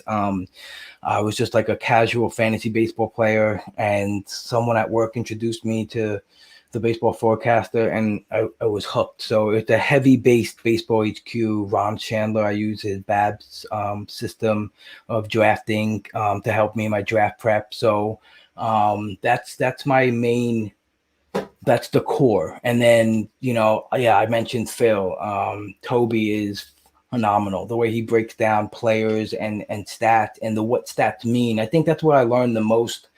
When I really started getting heavy into because you can go to Fangraphs glossary, or you could just hear Toby describe it, which is way better. So shout out to Batflip Crazy, so, and then it's just, there's so many, right, Mike? I respect everybody's opinion because, we're all doing this awesome microscopic like preparation and filtering of stats, and it's cool that we have so many avenues to go into to get better, you know. Couldn't agree with you more. There's no doubt about it. We are filled to the brim with all kinds of great people doing wonderful work. You're listening to Hey, it's Enrico Palazzo Fantasy Baseball Podcast with Rob DiPietro at Deadpool Hitter on Twitter. 5 stats that you use that you would recommend. Say, hey, these are the 5 most important stats that I focus on when I'm doing my analysis and research. Okay, so I start off with, it's the Baseball HQ metric. It's their power index. It's called the power metric. And it's basically revolves around hard hit fly balls and line drives. And it's basic. It was like StatCast before StatCast. To me, you know, this is something that when I, you know, understand what barrels and everything else is, it's just in a similar boat, you know, but I'm just comfortable with this metric and the way to identify that talent. So it's a staple of mine that I use. I also love the Baseball HQ contact metric. It's a little different than other contact metrics that you'll see. What they do is their formula is at-bats minus strikeouts divided by walk. So it's not so much how much you're swinging and missing, it's how much you're actually, you know, using it to get on base versus striking out. Yeah, so that's one of my go-to. Zone contact for both hitters and pitchers, I think, is extremely useful. It's a big reason why I'm very high on like Lucas Giolito, even guys like Ryan Yarbrough. Like their in-zone work is pretty impressive, because again, that's an intuitive thing, right? If they're getting into the zone and there's less contact, it's something's working with that pitcher. So I like that. Yeah, you got your K minus BB, which is, you know, extremely classic. useful. Yeah, classic. And then for an extension of that, it's another thing that Baseball HQ highlights is ball percentage, and there's like a correlation between ball percentage and to expected walk. So they have an expected walk metric. And so, like, for example, I think the number is like if their ball percentage is like 36%, you can expect like 8% walk rate. And so when you see that, if that ball percentage is any higher or lower and doesn't reflect in their real walks, you know, they have an expected walk metric that kind of shows, okay, like he should have put on more batters or less. So it's something I really love to go to. Wow, that's very cool, man. That's so cool. A couple more questions and we'll move on here. This is great stuff, by the way. Yeah. Again, another show we're going to have to go back and I'm going to have to listen to by myself so I can absorb all this. Projection systems mean anything to you, or do you not take them too seriously? I do take them seriously. How important are they to your draft decisions, though? They are somewhat important. Yeah. Okay. I'm more of a skills-based drafter. Like I said, I use like the Ron Chandler and the Baseball HQ Mayberry method, which like identifies skills. And then I use the projections to like kind of guide me and keep me honest of my player skill evaluation. And lately, to this past off season, I learned the SGP formula and how that's applied to player evaluation. So I've been trying to use that. I've added it to my toolbox and evaluating the impact that players have on the ratios, the roto categories per se. So, yeah, I mean, it's useful. You know, just don't live and die by them. You know, just make sure you really understand what the player skills are saying, and obviously, the better they are displaying it, the better their projections might come through. I agree with that. I do agree with you. You are a wise man. ADP. What is the value to you? Just that you know where other people are going to be looking at certain players, or do you find it to be kind of a fraud at times because ADP goes out the window in a lot of drafts, especially with people who are high stakes players and are really investing a lot of money in this stuff? Yeah, right. You know, that's what it is. It's a collective group think. It's what people have been doing. It doesn't mean it's what you should do, you know. Again, it comes down to team construct, right? So as the draft's going, we're not always going by the best player available. Sometimes we're thinking of the best fit. So yeah, it gets construed a little bit. I say the best way you could take advantage of it is to find the ADP, understand where you can get guys, and then if you have rankings and if there's a player going, average ADP of 120 and you have him as the 100th ranked player, that in that area, you can say, all right, I'm comfortable taking him at 100, because this is where I have him. But you also know that if you get him at 120, he's that much of a value in your eye because you had him ranked higher, so it's useful in those ways. It seems like best ball is blowing up, the rise of best ball. Are you a big time best ball player? Do you agree with it being something that seems to be becoming more popular, or were you always playing the game? What's your take on the best ball as of today? I think it's awesome. I mean, I just think it's another thing to try to conquer, right? It's another thing to try to best. It's another thing to, use as player evaluation, another strategy to come up with. So I think it's awesome. Yeah, I started playing this year. I played football in recent years, which is great. I think it's, it's super effective. It makes it more enjoyable. And, it's not like 1:30 p.m. Your team, 3 guys got hurt and you're out and it's like, oh, you can't enjoy it. So I do love it. And I love how there's different areas to play it. I've gotten into an NFBC one. I had a pull hitter listener league and listener/analyst league. It was pretty cool. So we had fun doing that. We recapped the drafts and then Brian Seymour, he had a podcast that's dedicated to it, and Derek Rhodes has a bunch of great tools that you could use. Todd Zola also has awesome tools that you could use to help better your understanding of how to evaluate players. If you're not Excel savvy, find one of these guys who has a spreadsheet available, and use it, because I'm not super spreadsheet savvy. So I take all that time that it would take me to establish a point ranking system, a rating, a formula, and I just let them do the work and support them, like all the great work they do, so, and I think it's great. Yeah. We're going live tomorrow night. Brian Seymour, Derek Rhodes, me, Torres takes, Simeone, Doug Ish. So we're going to do a live BB10 live for everyone to come check it out. It should take, Derek tested it out with Brian. It took about 2 hours to finish a BB10 standard draft. So so it's cool. So I like it. I love it. Great. Yeah, I mean, Rob, what's your favorite type of league to play in? Is it a best ball? Is it a roto? Do you even consider head to head anymore? I do, because my home leagues are still head to head. So I still have that love for it too, because again, like it's another, way to evaluate players and strategize. I have become more love for roto recently. I feel like it's definitely the best way to play. That probably started about 5 or 6 years ago when I got into a league. And I'm like, this is the best way to play. But I love it all. I love Dynasty. I love point systems. Do it all, man. Give me. You're a champion, man. You do it all. Do it all. Auction keeper league. That's the best. That's my favorite. That's why my home league. 40 leagues. Who cares? Hey, boy, yeah. By Hire the way, someone to stay lineup. Derek and Brian, you guys are doing great stuff. I saw the live draft last night. I checked in for a little bit. I also owe Derek Rhodes an apology. I signed up on a Fantrax best ball at 50, and I fucked up. It's a disaster. I fucked up. Where's that drop? Where's the I fucked up drop? Come on. I spent money. Fucking idiot. Yeah, this is who I am.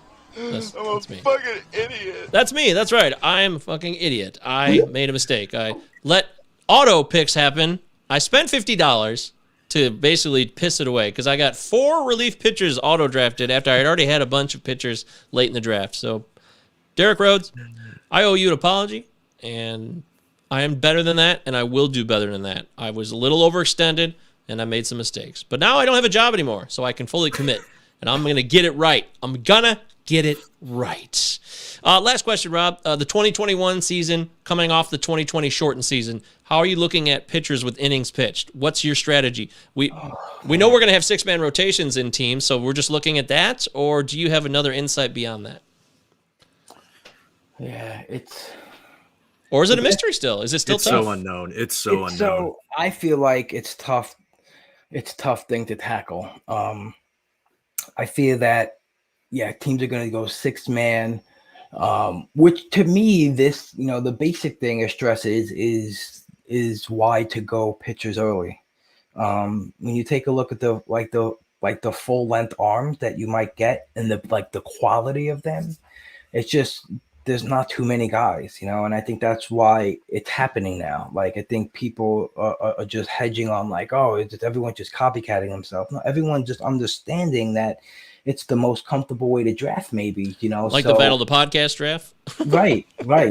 So, I don't know. So, speaking of Phil, again, he has a segment on my podcast. I don't know if you heard it, called the Robot segment. And I've also tweeted it out. And he's just breaking down data on specific either metrics or how to, project something. And he did some innings pitched work. And he just pulled out some data showing how guys in non-injured seasons went from short spans to long, from 30 innings to a 180, with no problem. It has happened, so it's not like it can't happen again. And another thing that I learned too was batters faced per inning, how many. So even breaking down the micro level of how many innings pitched per start, and even seeing how long it's taken him to actually get through an inning. It's another robot segment that you can find on the Pull Hitter Pod. But I tweeted out too. If you just check out Phil's timeline of mine, he's got some great breakdowns on how to try to forecast innings pitch this year. So it's a good way to break it down. Batters faced per inning, and try to try to forecast their innings that way. So it's pretty cool. Yeah, that's awesome, Rob. Yeah. That's what we're talking about. There it is. You can learn from everyone. That's the thing. No. Keep your ears open, and that's the thing. Even if it's not something you might agree with, just at least absorb it and see where the other person's coming from, and then decide if you want to, and you don't have to, really defiantly go against that person or that way. Just say, oh, okay, yeah, you may be right or you may be wrong. That's the way this fantasy baseball game is, right, guys? We're not right all the time. This is such a crock of shit. Shit. Well, in the end, Mike, I'm kidding. Can you make me something with that little machine? Can you make a phrase? Yeah, I can do a lot of things. I can do anything you want. You got a movie clip? You got something you want? I can get it to you. Because my send off on my podcast, right? I need to record myself just saying it in an extreme way. Then I could just pop them up. Yeah. All right. I know a guy. Hey. Yeah, talk to me guy offline. Behind the guy. Yeah, I'll take care of you. He's a guy. There it is. Okay, that was cool. Thank you, Rob, for sharing. I know you didn't give away everything in the closet there, but you did give us a lot of insight, and I know that will help everybody who's listening to the Hey, it's Enrico Palazzo Fantasy Baseball podcast. This is why we do it. So hopefully you can take this and, like you said, absorb it, take what you want, leave the rest. It's up to you in the end. Now, it's time for Shine or Ride the Pine. This is where I give you projections. Rob and Deary. And you're going to say shine, you'll take the over, or you'll ride the pine under. Yes. Let's do it. And today, we love him. He's one of our personal favorite. At least he's my personal favorite. And as soon as Deary gets to meet him, he'll soon become one of your personal favorites, Deary. Steve Paulo's Stomper Projections. You know Steve Paulo at all, Rob? No. He's a good dude. He lives on the West Coast. He's very far away from you, but he's a really solid American, does his own projections, and he's a really smart dude. He's a computer science master, so he knows a lot of shite. And today, you can go to stomperprojections.com. Check them out. They're kind of aggressive, so I'm going to be very fascinated by how these play out. All right, you ready, Rob? Sure. Of course you are. You're always ready. How about this guy, Alex Bregman? You heard of him? I heard of him.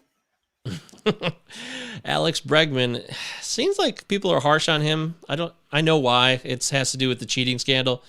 But can we expect more than 3 stolen bases from Alex Bregman this season? 3 stolen bases, I'll go over. All right, Deary? Yeah, it's a shine for me. Yeah, that seems low, Steve. Yeah, sorry. Yeah, so it's shine. My bad. I fucked up. You could say whatever you want, Rob. We get the gist. Nobody has to master. He was a double-digit guy. What? His first couple of years in the league, and it just hasn't happened the last couple of years. But 3 stolen bases, that's pretty low. 217, 217, 5 and 0 last year. And he's 34 for 44 for his career, and a success rate that usually forecasts some willingness to keep going, and the team's giving him the green light. So I'm going over 3. It's the reason you're drafting Bregman this year is for those 5 stolen bases he's going to get the bags. That's good. Vladdy Guerrero Jr., 262 batting average or higher, Rob. 262, you said? I did. Yeah, that's shine all day. Oh. Shine it with something nice. Wait a minute, real quick then, because earlier you talked about Josh Bell hits the ball too hard into the ground. Is there a difference between him and Vladdy? Yeah, Vladdy's just ready to take that step. It's a complete different thing than Josh Bell. Because he's younger and he's maturing, and Josh Bell's 28 years old now. I think he's got a more repetitive swing, a more repeatable swing. Josh Bell drops his hands, and then he does this weird twitchy thing, and that I think and honestly, he just had a stretch in 2019 that was just ridiculous, and that really still sticks in people's head. But yeah, Vladdy, he's 21 or 22, and he hits the ball way harder than Josh Bell. And yeah, it goes into the ground a lot, but I think you can't teach 115 exit. You can't teach that. So I think he just got a lift, and 262 all day. You basically just laid out the case that I laid in the article for the high-low today on Vladdy Guerrero Jr., which you can find on rotofanatic.com. Deary, how about you? 262 or higher? He's going to be shining Mr. Miyagi's classic cars all day. It's 280 or above would be my projection. I think he's going to have a monster season. Wow. Okay, amen to that, Deary. That's a no-brainer. Look at me. What do I know? I'm just a silly little podcast host.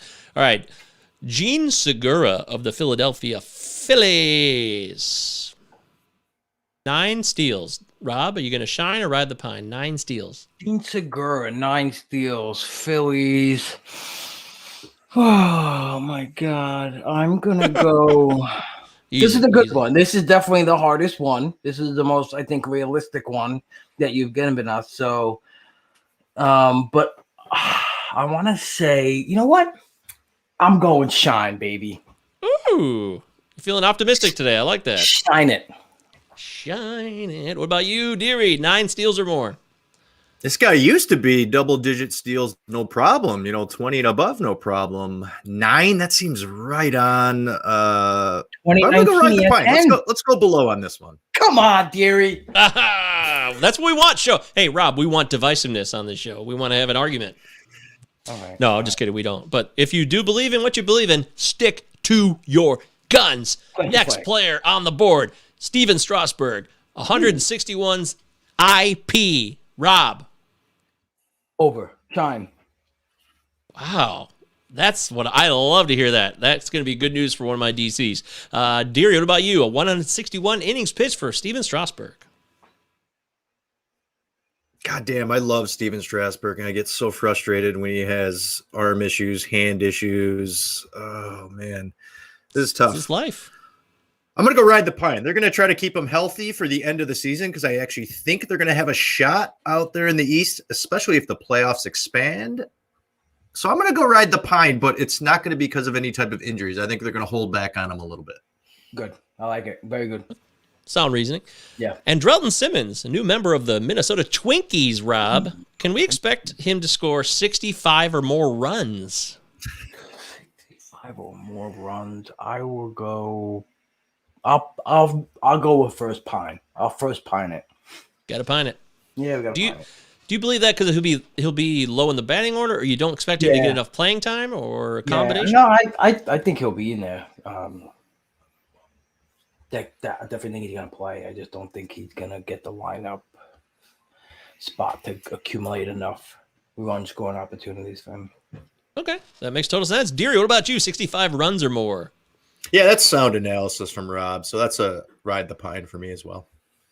Oh, shoot. Okay, well, hey, I respect you guys. You guys have opinions, and they're welcome here on the Hey, it's Enrico Palazzo Fantasy Baseball Podcast. Sandy Alcantara, 170 Ks. Rob, 170 Ks. Shine or ride the pine? Pine. Pine, dearie. Ride the pine.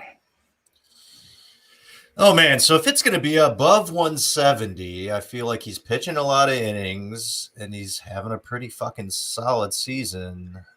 I'm not the biggest Alcantara fan. I'm more of a Lopez fan out there. I will go ride the pine, but it's going to be close. Yeah, I mean, he had 197 innings pitched in 2019, and he hit 151, and the strikeout stuff didn't really get a lot better. Like, I don't know. It's tough. I think that's an is aggressive tough. projection from Steve. Yeah. It's not I wrong. like it. I love it. I want some more of it. Take it. Thank you. I will take it. Willie It's all Adames. Willie Adames currently plays for the Tampa Rays. He could be traded, but as of today, the shortstop of the Rays is going to have a 330 or higher OBP. Rob. I will go with higher. Shine it. I would shine that as well. Deary, you want to shine it? You want to join in? Yeah, I'll shine it. We'll make it a trio over here. I have no. I don't think reason 330 is behind a lot to ask for. No reason. No reasoning.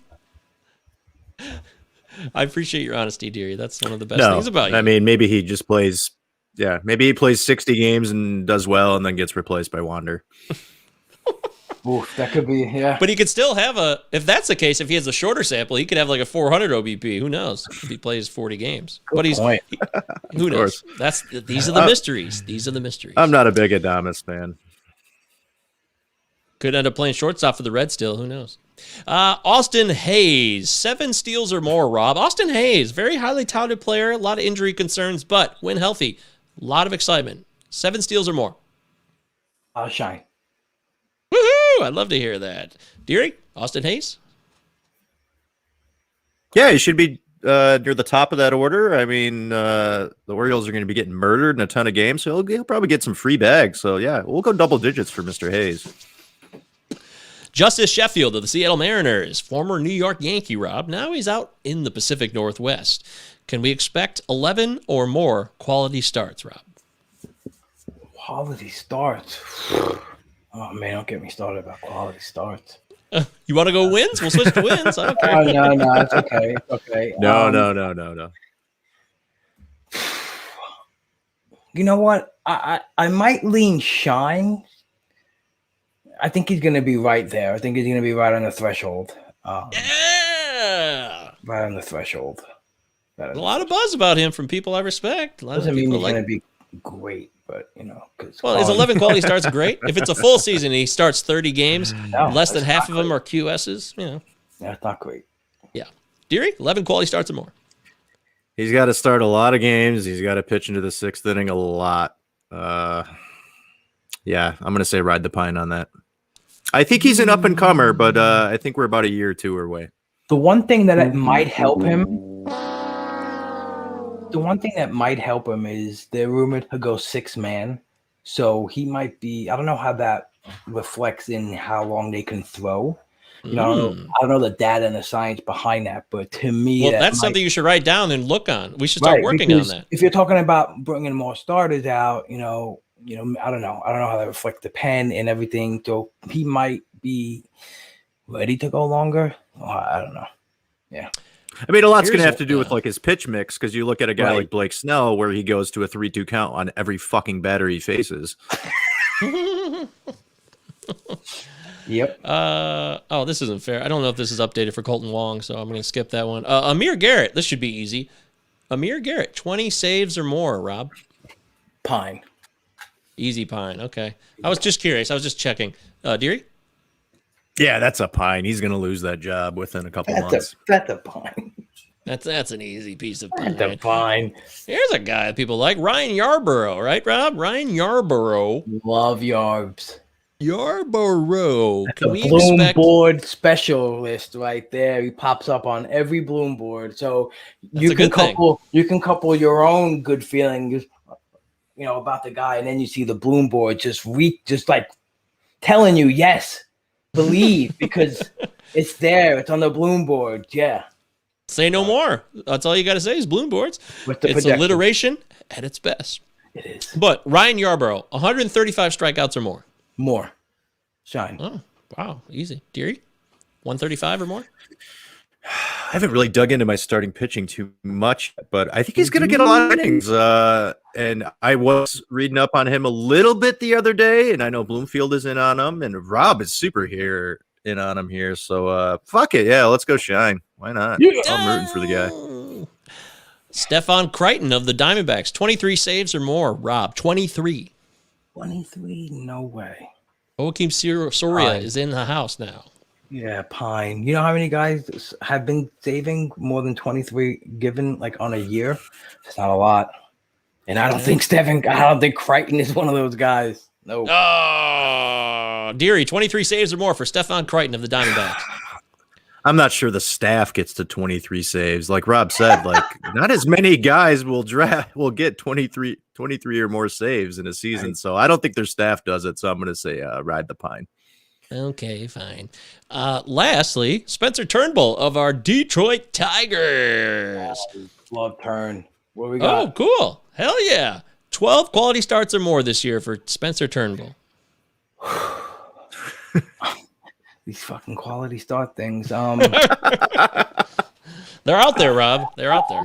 I'll go shine. And I think the only route to pine is he gets off to a bad start and maybe they give the young guys a look, or maybe he gets off to a good start and get traded to another team. I have no idea, but I don't know what that team is doing, but I like it. I think he's actually a great target in a draft and hold later on as like an innings eater type. Nothing special, but when you're not relying on him to like be the guy, his double start weeks in like a draft and hold league will be beneficial for you. So, Deary, I know you're taking the over on this, right, Shine? Yeah, I'm shining. I'm all on Turnbull.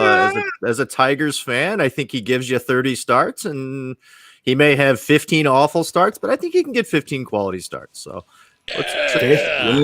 yes. Well done. Good job, gentlemen. Another successful edition of the Shine or Ride the Pine. And when the season's over, we can come back, play it for everybody, and we can all remember how I love it. Intelligent you guys were with your choices. Fine job by all of you. Do we get what? French fries? Yeah, you get a large order of French fries. If 5 or more of your projections come true, everybody wins a free order of French fries from Arby's. I will put all of the projections on my magnetic whiteboard that is down here in my basement, and I will keep everyone updated week by week. I love you, Deary. Now we're talking. Now we're talking. Because one thing, Rob, to know about Deary, this guy is the master of whiteboards. He really is. This guy loves putting a bracket together on a whiteboard for a cornhole tournament or whatever, video game tournament, whatever's happening. He loves brackets and whiteboards. All right. Show's almost over, but first we got to get your... You got to go. You just bought one. You got to go bigger, man. You got to go bigger. You got to go bigger? I know. I saw the SP streamer yesterday, Michael's. I did see that one. You got a rolling one, and it's huge. I just don't have the room here to do that. My wife, I don't think it's gonna go. Rob, they're also a little. They're also a little. They're a little pricey as well, like for the super big ones. So luckily, I was able to get a couple at work. Yeah, I just got one on the wall over here, Rob. It just hangs on the wall, and it serves me fine. Use. Maybe the route is the chalkboard paint with the.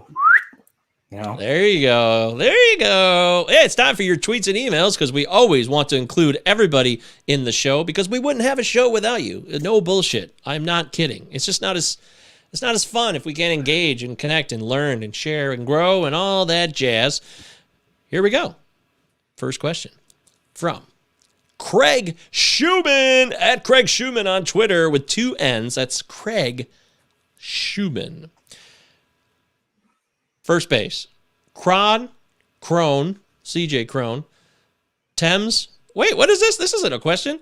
Oh, man, I'm a fucking idiot. Oh, my God. Is this live on the air? Yeah, I'm a moron. Which of these 3 do you prefer? CJ Crone or Eric Thames or Mitch Moreland? I don't want any of that, right? I'll take Crone. I'll take a speculative shot at Crone, and I think that if he gets the opportunity to play, which I don't know if he will, because with the injury and the free agent What's so funny? Is this a joke? I screwed. that I'm I just missing? Why are we why are we talking about these three idiots? Well, the truth is, Nothing and is Craig trivial. Schumann. Nothing I owe is it- trivial. No, you're right. Nothing is trivial. I owe apology to Craig Schumann because he was responding to a question I asked. He didn't actually ask us a question for the show, so that's my fault. And I'm taking full responsibility for my actions, guys. You expect more out of me, and I promise that I will do better. Sorry, Craig Schumann. It's not your fault. It's totally my fault. Unbelievable, man. Okay, this is a real question now. I apologize. I know this is true. How has Rob's strategy shifted from the first drafts he's done in the offseason until now? Who is this from? This is from the one and only Yancey Eaton. All right, my Jersey Shore excitement. How's my draft change?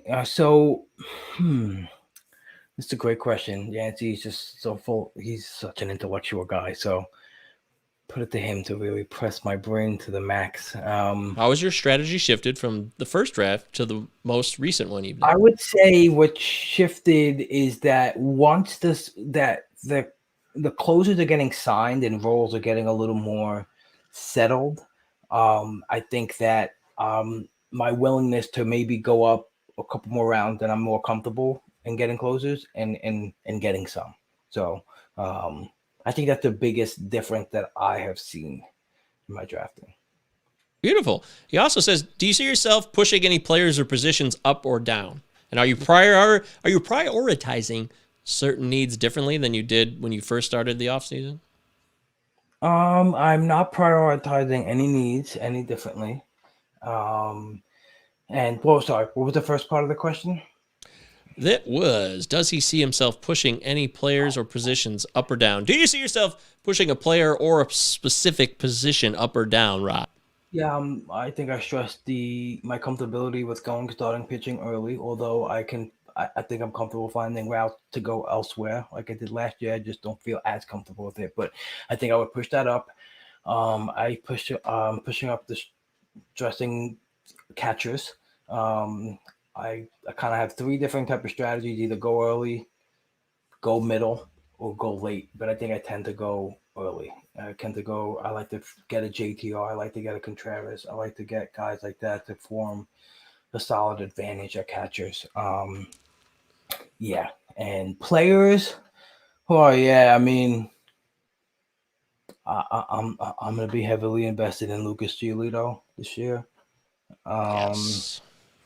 I'm going to be, well, I already am. I'm going to be heavily invested in Austin Riley.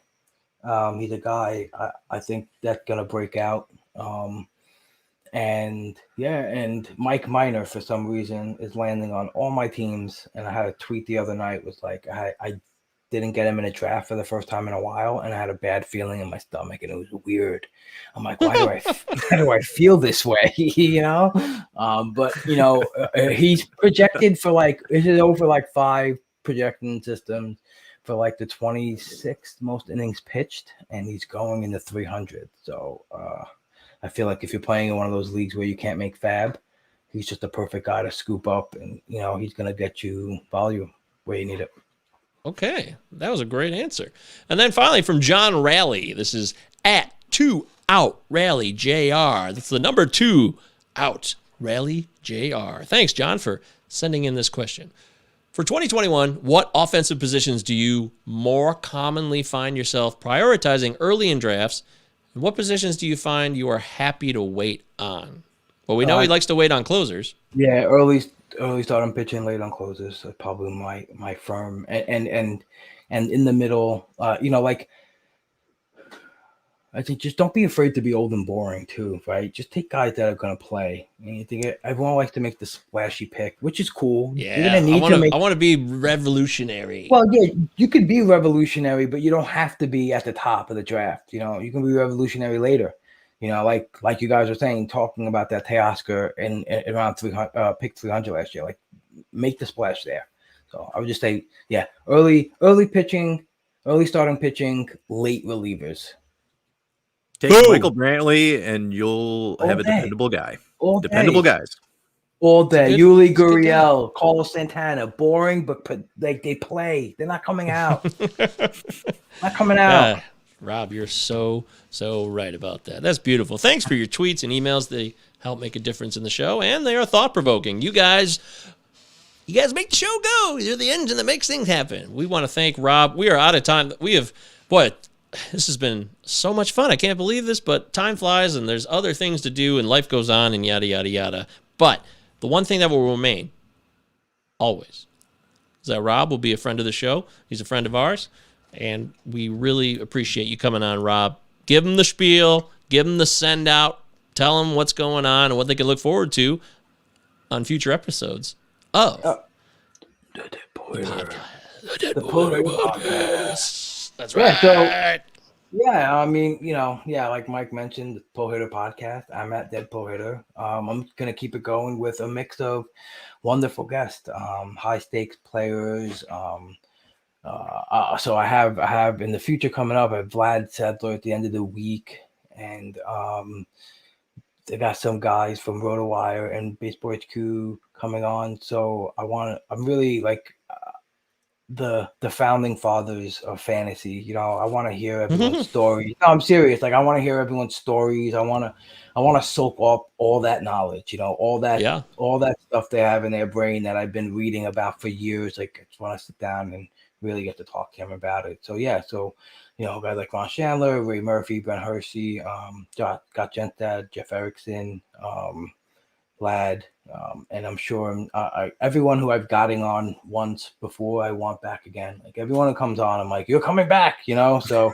it's I feel like I'm like overwhelming myself sometimes with the schedule, but it's great. It's like the best way to spend time. Like it's 2 hours went by and I've had a ball with you guys, and I'll do it every time, every night. I know you will, Rob. We do appreciate it. Thanks, man. It's been a pleasure. Go ahead. Deary, tell people what's going on with you lately. Tell people about society. Yeah, you can find me at CDeary99. I just dropped some rankings in there just the other day. So you can go check those out. Still working on a few other things coming up. I'm going to start diving into starting pitching, but I want to take this time to thank Rob. Rob, you're a friend of the show. It's been an absolute pleasure having you on.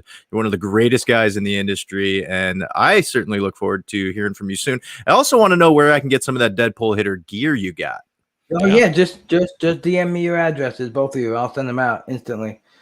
I sent out a couple of tweets telling people if you want some swag, just let me know. So 100%, just email me your address and I'll send it right over to you guys.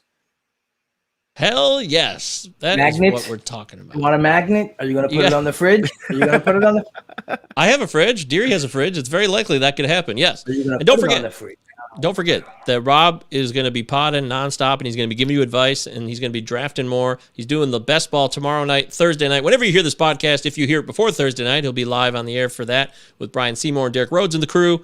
And I was on the Nasty Cast. Check that out. It was a lot of fun. First baseman preview. Those guys are amazing. Van, Brian, and Ron. Check it out. I also did their fantasy prospects pod, and the only thing is, Van, I feel like a dick, but the name is confusing. It's the Dynasty Show. I can't find it on Twitter either, but it's out there. It happened. We covered the Tigers' top 20 prospects. A lot of fun. Great times. Palazzo Podcast at ProtonMail.com. Palazzo Podcast on Twitter. 2 L's, 2 Z's. Thanks for talking to us. We'll see you guys next time. Don't forget that Rob DiPietro is the man. Peace out. Thank you, guys. Love you.